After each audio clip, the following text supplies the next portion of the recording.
आखिर ऐसा कौन सा चमत्कार होने जा रहा है जो बंगाल में ममता बनर्जी की पार्टी को तोड़ने वाला बागी गुट के सपने को चकनाचूर कर देगा। और आखिर ऐसा क्या हो रहा है कि वो दिल्ली और अमित शाह जो कि भारतीय जनता पार्टी के सांसदों की संख्या 240 से 272 करने में लगे हुए थे, अचानक मानो सिर मुड़ाते ही ओले पड़ने जैसी स्थिति हो जाएगी और बैठे बिठाए राहुल गांधी की बल्ले बल्ले होने जा रही है। विस्तार से दोस्तों आपको सब कुछ बताते हैं, बेहद महत्वपूर्ण खबर है, चंद मिनट जरूर देखें ताकि इस पूरे घटनाक्रम के बीच में एक नए समीकरण में जो स्थिति बन रही उसे आप समझ सकें।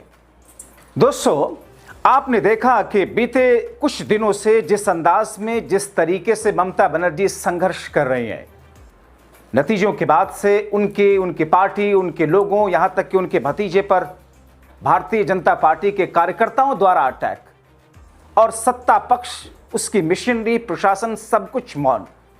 उसकी पार्टी तोड़ी गई, सांसदों को अपने खेमे में किया गया।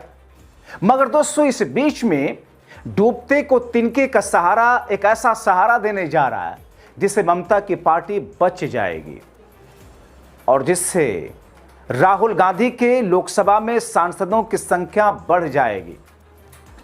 दोस्तों अचानक जो समीकरण बनता हुआ दिख रहा है उससे ममता अपनी टीएमसी बचाने की तरफ बढ़ रही है और दूसरी तरफ शाह बीजेपी की संसद में 272 सांसदों की ताकत में जो लगे हुए थे वो स्थिति कमजोर हो रही है, धराशायी हो रही है। और ऐसा चमत्कार जो कांग्रेस की 27 लोकसभा सीटें बढ़ाएगा। कैसे? दोस्तों आपने बीते 4 दिनों में देखा कांग्रेस और टीएमसी की बैठकों में जो कुछ रहा उसमें ममता कांग्रेस में विलय की बात सामने आती रही, मगर उसका खंडन खुद कांग्रेस ने कर दिया। जैसा कि खुद आप देख लीजिए, जब कांग्रेस पार्टी की एक इमरजेंसी बैठक थी, देश भर के सभी बड़े नेताओं को राहुल गांधी ने कॉल किया था और उनके साथ में बैठक हुई। और बाद में जब अपना रेजोल्यूशन बताया, जो प्रेस कॉन्फ्रेंस हो रही थी, उसमें जयराम रमेश ने एक सवाल किया गया उनसे, कैसे वो भड़कते हैं, नाराज होते हैं और क्या कहते हैं, जरा खुद सुनिए। यार आप लोग ढूंढ निकालते हैं, अफवाहें आप फैलाते हैं और आप सवाल हमसे करते हैं कि क्या वो सही है कि नहीं।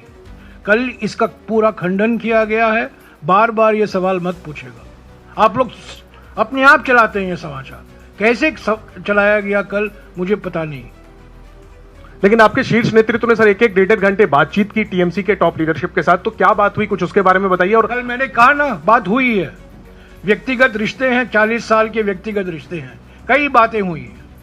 टीएमसी के साथ कभी सीट शेयरिंग नहीं हुआ, क्या आने वाले दिनों में होगा? वो बात नहीं हुई। अब दोस्तों यहां दो बातें हैं कि जब विलय की बात हुई तो जयराम रमेश ने गुस्सा होकर के उसे नकार दिया, मगर गठबंधन की खबरों पर प्रतिक्रिया नहीं आई, नरमी बढ़ती। मगर फिर अभिषेक बनर्जी और राहुल के बीच में 90 मिनट की बातचीत में आखिर हुआ क्या? कुछ तो रहा है जिसकी पर्दादारी है, क्योंकि ममता तो पहले ही सोनिया और राहुल से मिलकर जा चुकी थी और एक बार नहीं 2-2 दिन। उसके बाद अभिषेक को एक विशेष फाइल देकर राहुल गांधी के पास ममता बनर्जी ने क्यों भेजा था? अभिषेक और राहुल गांधी के बीच 90 मिनट की बातचीत किस लिए हुई? अब सबका ध्यान ममता बनर्जी के टूटते सांसदों और विधायकों पर है दोस्तों, मगर इस बीच में पेच क्या है? एक नया पेच, और यही दरअसल ममता के लिए डूबती को तिनके का सहारा। इस पर किसी का ध्यान शायद नहीं गया कि ममता बनर्जी की पार्टी टीएमसी का संविधान क्या कहता है। और दरअसल संविधान ही बताएगा कि क्या उनकी पार्टी पर किसी दूसरे गुट का, बागी गुट का कब्जा हो सकता है, टूट सकती है। और उसी हिसाब से दोस्तों जो मैंने अपने शीर्षक में, थंबनेल में 99 + 28 मिलाकर 127 की बात कही है, कांग्रेस के लिए, और यही दिल्ली और बागियों की धड़कनों को बढ़ाने वाला है। दोस्तों ममता बनर्जी की पार्टी टीएमसी का संविधान क्या कहता है वो जानना बहुत महत्वपूर्ण है। वो बहुत महत्वपूर्ण इसलिए भी क्योंकि टीएमसी का संविधान ही बागियों और दिल्ली के सपने को तोड़ रहा है।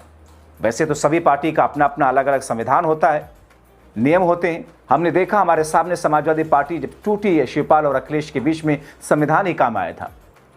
ऐसे में ममता का संविधान ममता के टीएमसी को छीनने से बचाने जा रहा है। यानी कि बागी जो अलग होने की बात कर रहे हैं, लेकिन ममता की पार्टी पर कब्जा नहीं जमा पाएंगे महाराष्ट्र में उद्धव ठाकरे की शिवसेना और शरद पवार के एनसीपी पर। क्योंकि ममता के टीएमसी के संविधान के हिसाब से 2/3 सांसद विधायक नहीं तय करेंगे किसकी पार्टी होगी, बल्कि संविधान के हिसाब से पार्टी के पदाधिकारी तय करेंगे वोट करके। और इन पदाधिकारियों की तादाद करीब 1000 के पास है। वही तय करेंगे पार्टी पर किसका अधिकार होगा।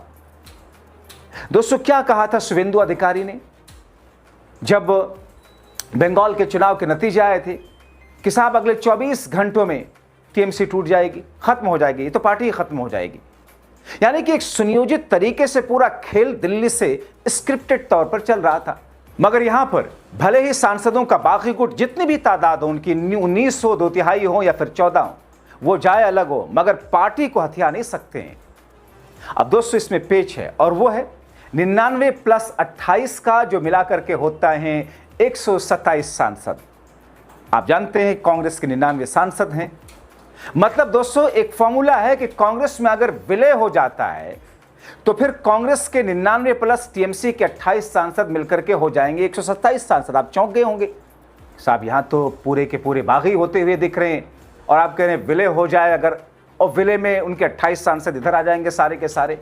अब दोस्तों, यही तो पेच है, इसी को समझाता हूं।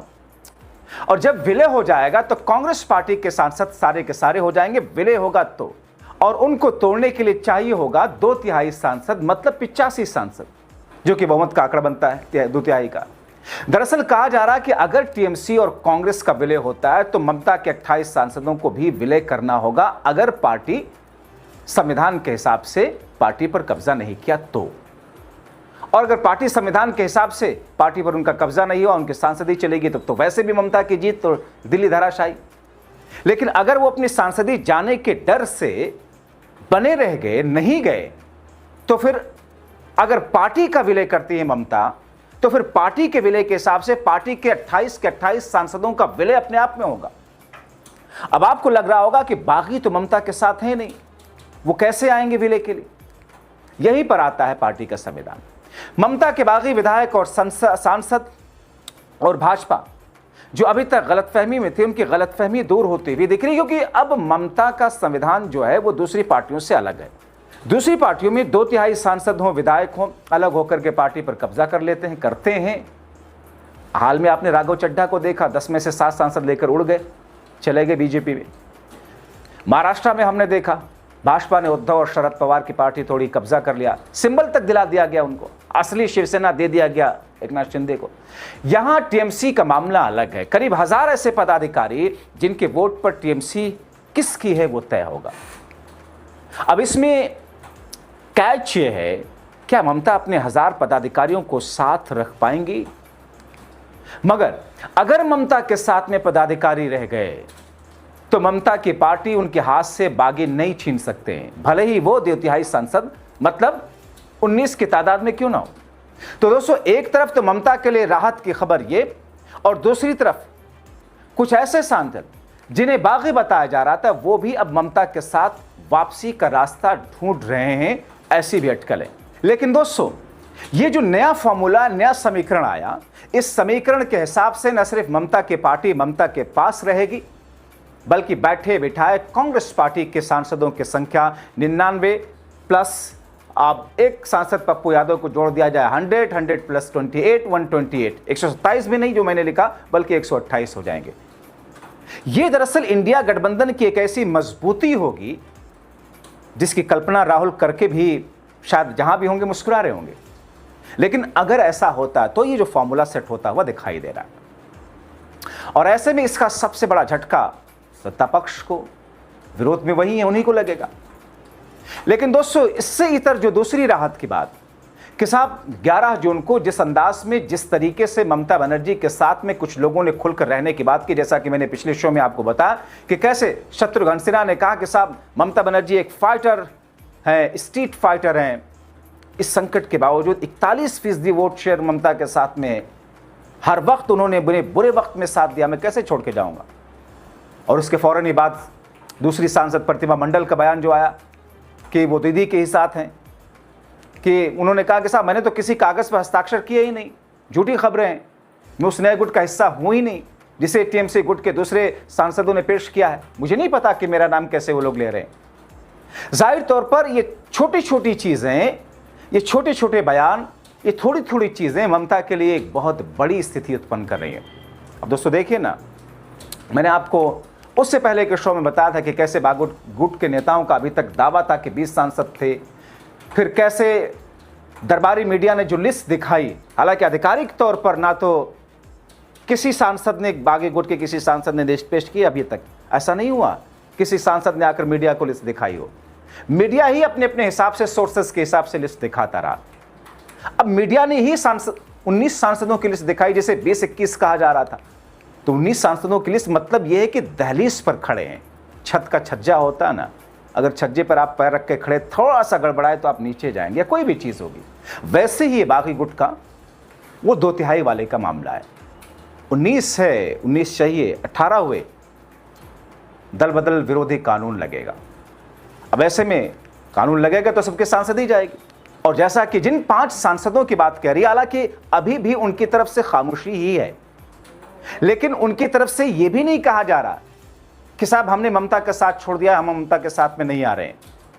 तो इन तमाम समीकरणों को मिला जुला करके इस वक्त 11 जून खत्म होते होते और 12 जून शुरू होते होते इस बीच में जो कुछ स्थितियां बदली हैं, उसने देश की निगाहें एक बार फिर से ममता से लेकर के, बंगाल से लेकर दिल्ली की तरफ मोड़ दी है। न सिर्फ मोड़ी है, बल्कि इसके उधेड़ बुन में लगा दिया है। मंथन दिल्ली में भाजपा खेमा में भी हो रहा है, मंथन दिल्ली में कांग्रेस खेमा में भी हो रहा है, और मंथन जाहिर तौर पर इस वक्त जो सबसे मुश्किल हाल में है राजनीतिक पार्टी टीएमसी, ममता गुट, वो तो कर ही रहे हैं। तो फिर आगे होता क्या है, इंतजार कीजिए। आप क्या सोचते हैं, अपने राय कमेंट बॉक्स में जरूर लिखें।